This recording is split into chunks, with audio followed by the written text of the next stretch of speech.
What's cracking, everyone? Welcome to Whiskey and RPGs. My name is Solomon SK, and if you're new to the channel, we occasionally do drinks of the week here for every new week we have on the show. And today's drink of the week, and by the way, I'm not sponsored by any of these companies, is by Kraken.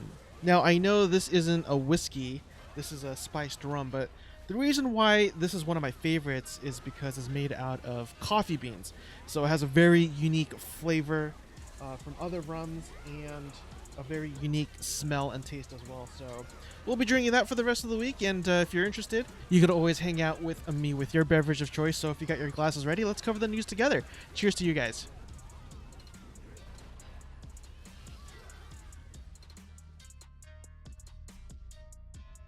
By the way, if you're curious, no, that entire glass isn't Kraken. I didn't mix it with a little bit of raspberry iced tea. That'd just be way too much rum. I would never get this finished. Anyways, the first bit of news comes from MassivelyOP.com. Blade and Soul Revolution kicks off pre-registration for its English version. It goes on to read, you can start pre-registration for the English version of Blade and Soul Revolution today. That doesn't precisely mean that it's open for business in North America, though. If you check on the game's store page for pre-registration, you will see that it links to the C or Southeast Asian Facebook page, which links you to the main site where you can properly pre-register to earn some rewards. Publisher Netmarble used a similar launch rollout when releasing Lineage 2 Revolution, so it's more than likely a continuation of that particular approach. Lastly, you get a free outfit. Why wouldn't you want a free outfit? It's free. So I know there's some Blade and Soul fans out there, and if you want to play the mobile version of the game, you have your opportunity to do so right now. And just really quick, a quick PSA, we head on over to Gematsu.com. Humble Bundle to publish the Iron Oath, Produce, or Deus, I'm not sure how to pronounce that, I apologize, Ring of Pain, and Wildfire. And the reason why I wanted to bring this up is because there's a particular game that looks pretty interesting. It's the Iron Oath, and this is also available on Steam. But the Iron Oath is a turn-based tactical RPG that is set in a dark fantasy world. Recruit, manage, and embark on missions with a roster of mercenaries, testing the limits of their morality. So if this is something that may interest you, does interest me, you have something to look forward to for your future Humble Bundle. And sticking with tactical RPGs and also sticking with Gematsu.com, tactical turn-based RPG Nautical coming to PS4, Xbox One, Switch, and PC on April 29th. And just to let you know, that it does seem like this is going to be an Epic Games exclusive as well, for the PC at least. And continuing on with RPGs, we head on over to IGN.com.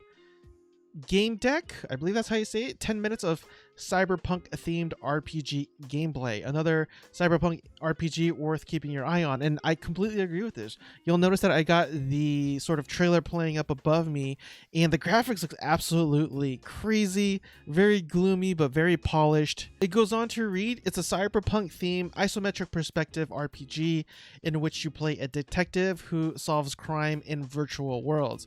So that premise of in itself is very Matrixy too, and I really like it. So if you want to help with the development of this game, the Kickstarter does launch on March 25th at 7 a.m. Pacific time or 10 a.m. Eastern time.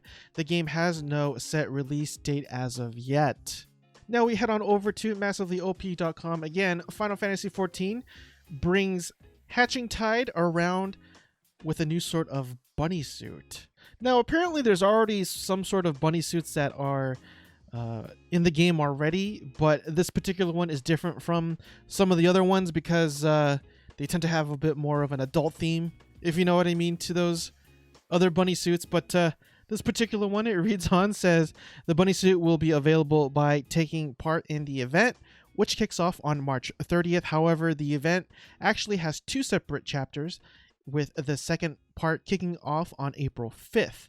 I found this one to be a little humorous, but let's cover it. Fallout 76 toilet paper shortage is real. The toilet paper shortage is real in Fallout 76, as reported by Polygon.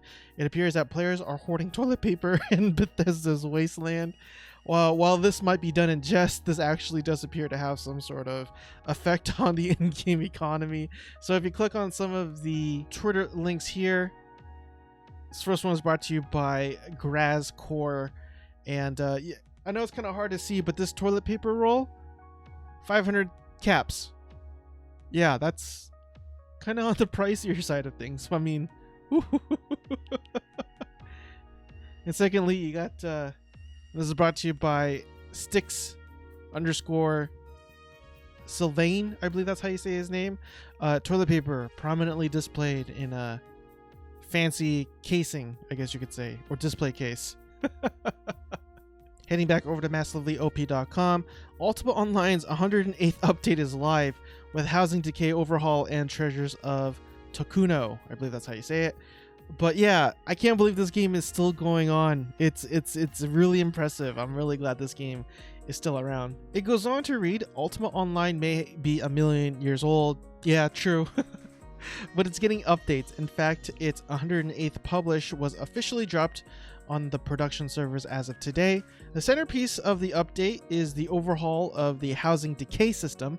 Veteran MMO players will recall that UO's housing system had an elaborate decay timer linked to the account payment, and when the house was quote-unquote condemned, other players would start camping it in hopes of watching it fall and either grabbing the lot for themselves or grabbing the house's loot. That's pretty interesting. I didn't know that about the game. But all that is changed. It goes on to read, tweaks the system to make the decay more transparent, broadcast to players which houses on the server are undergoing decay, and require players to fight their way to grab all the loot. You can't participate on a free-to-play account, and account-bound items will vanish, meaning nobody can grab them. So I guess all that camping in decayed housing is no more.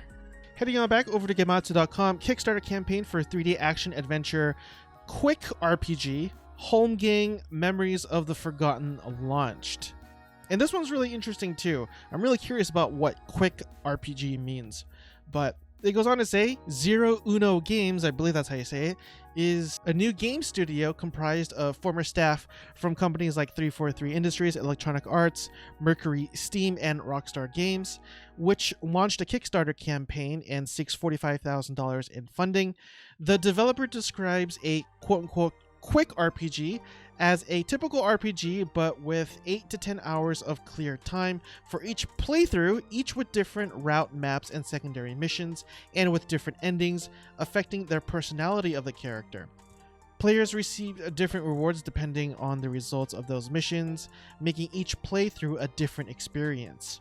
I actually really dig that. RPGs are known to be a game that takes hours and hours and hours long, but to experience a quote-unquote quick one with multiple playthroughs and different endings like that, I'd be really interested in how that turns out. I think RPGs are evolving regardless of whether if it's a single player a single player RPG or an MMO, and it'll be interesting how this particular one turns out.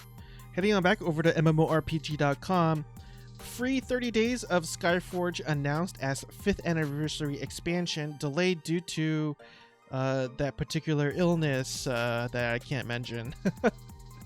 But it goes on to read, the 5th anniversary edition of Skyforge is delayed till April 8th for PC and April 9th for PS4 and Xbox One, but the team has a plan. The team is handing out 25% more credits and knowledge of enemies. Additionally, everyone will receive a free 30-day premium account from the My.Games market. Do note that console players will be eligible for this next week. Finally, a daily login event is set to launch next week as well. So we head on back over to massivelyop.com. The Star Wars Galaxy's Rogue Server community is collaborating on a multi-emulator support project. It goes on to read, Star Wars Galaxy Rogue Servers as SWG Legends has just announced a multi-emulator project to connect players in a galaxy far, far away. They say, we need your help with an upcoming community-wide project. And in quote, we simply want each of you to record a 10 to 25 second long video clip of you saying which SWG project you play within. your character name, and sending a positive message throughout the wider SWG community. Maybe tell us whereabouts in the world you are located. These clips will then be collated and edited, then sent to individual projects involved to share with their respective online communities. Please share the word of this to your friends. And as you can see, they do have their sort of official Twitter handle, SWG Legends Staff. So if this is something that you want to partake in because you just missed the nostalgia of Star Wars Galaxies, well, here's your opportunity to do so. Do you guys remember the first STALKER game? I kind of remember it vividly because it was very interesting, very spooky too. But anyways, heading over to Gematsu.com, STALKER 2 first screenshot, and it says due out in 2021. GSC Games World has released the first screenshot of STALKER 2. First announced in May 2018, the latest entry in the first-person shooter survivor horror series is planned for a release in 2021. And they got this little quote here from their official Facebook page.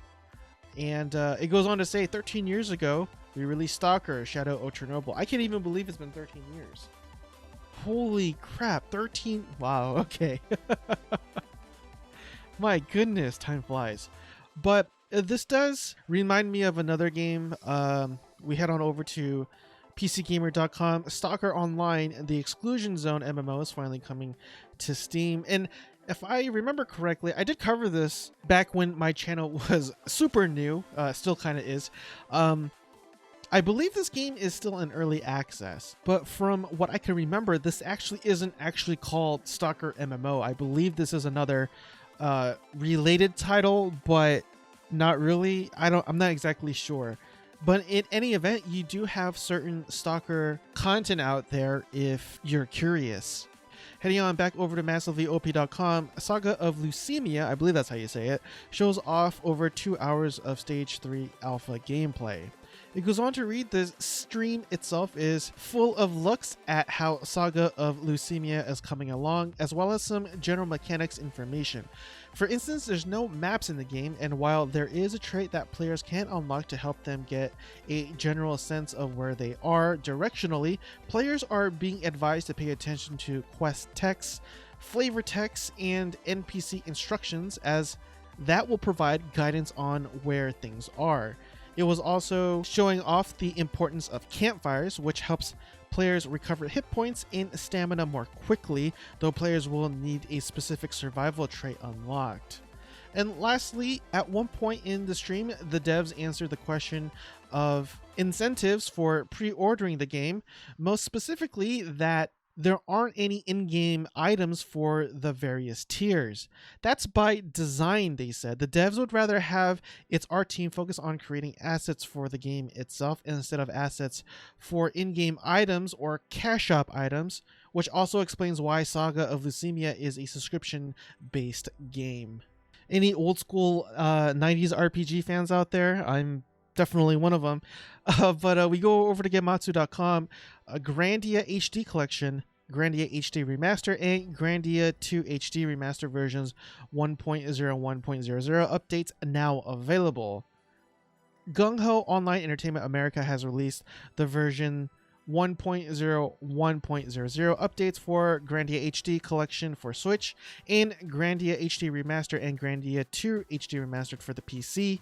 The Grandia HD Collection, Grandia HD Remastered, and Grandia 2 HD Remaster, that's a lot of Grandias, are also available in Japan as well. So we head on back over to massivelyop.com, and this one's really interesting because I thought this game was offline.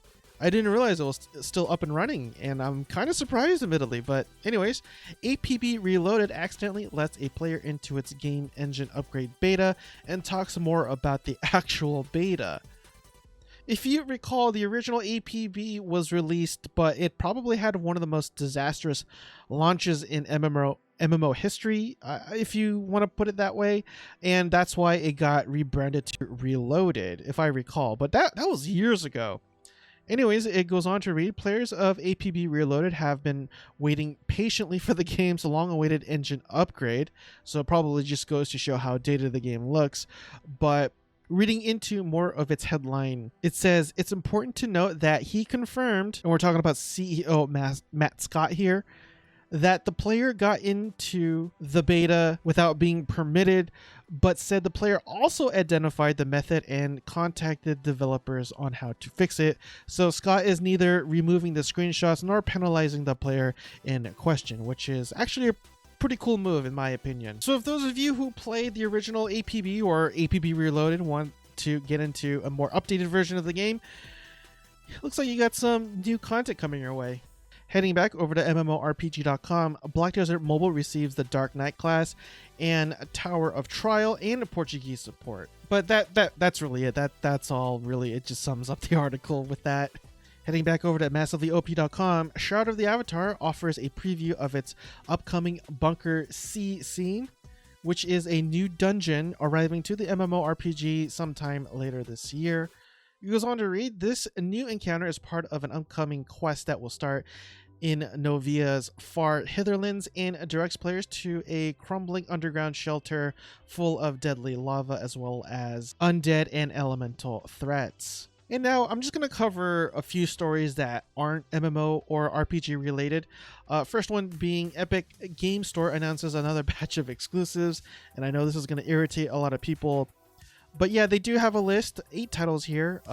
Industries of Titan, Sludge of Life, Among Trees, Dread Nautical, which I think I covered last time. So yeah, if you are looking forward to any of these titles but didn't want it to be an Epic exclusive, well, I don't know what else to tell you. I'm sorry. And this one kind of warms my heart. You know, just because I grew up watching The Guild, as I know many of you guys have. Felicia Day releases an unfinished World of Warcraft Machinima sitcom. And the name Felicia Day is probably going to ring a bell for a lot of players out there. But it does go on to read, Felicia Day has shared a 5-part unfinished and previously unreleased sitcom set in WoW called South Shore Inn, originally pitched as a Cheers set in World of Warcraft. According to a Day in one of the first episode's comments, the series is a random little project that Day recently reacquired the rights to. And looking at the episode, I mean, it's pretty humorous. It just reminds me of the past in a lot of ways, I guess you could say. And heading over to altchar.com, Silent Hill reboot rumors are not true, Konami says, which is really unfortunate because I remember growing up on the Silent Hill series. A lot of fun, very scary, but yeah, wasn't meant to be, I guess. And lastly, really quick, PUBG, when and where to get the 3rd anniversary items. I know PUBG isn't the top dog anymore when it comes to Battle Royale games, but they definitely helped put the scene on the map, and it's been 3 years, so that's pretty impressive. Kudos to PUBG and all their success. And that wraps it up for today's MMO and RPG news roundup. I do appreciate if you made it with me so far, and hope you guys are staying safe out there. Hopefully things are going to get better, but until then, I hope you guys hold down the fort, and yeah, just remember to wash your hands too, I guess. Anyways, guys, I hope you guys have a wonderful week. Have a blessed night, and I'll see you guys next time. Cheers.